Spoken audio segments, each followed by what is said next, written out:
Guys আমি গিয়েছিলাম আমার মায়ের সাথে বাজারে, আর তারপর যা হলো কি আর বলবো। তো ব্যাপারটা হয়েছে কি, সকাল সকাল দেখি আজকের ওয়েদারটা একদম অন্যরকম লেভেলের। তাই আমাদের সুইমিং পুলের সামনে দাঁড়িয়েছিলাম, হঠাৎ মা বললো চল আজকের বাজারে যাবো। হ্যাঁ, তাই হালকা করে রেডি হয়ে আমার বাইকটা বের করে রাস্তায় এসে দেখি এক তিমুল আর ডেঞ্জারাস লেভেলের এক ঝামেলা চলছে। আর ওই ঝামেলা শুনে এর তো মন ভেঙে গেছে।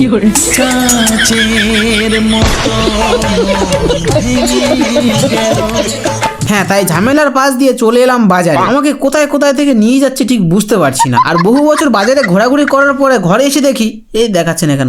হ্যাঁ, 10:30 বাজে, মতলব क्या बोलूं मैं इसका। না, এভাবে চললে আর হবে না। হ্যাঁ, তাই আমার সেটআপটা নিয়ে রাস্তায় এসে ইনস্টাগ্রামে রিলস দেখতে লাগলাম।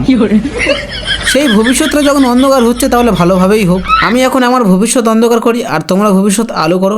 টাটা। ঢেকে দিবি জানা বুকের মাঝে এই প্রেমের ফাগুনে গলে যায় মন মোমের মতো।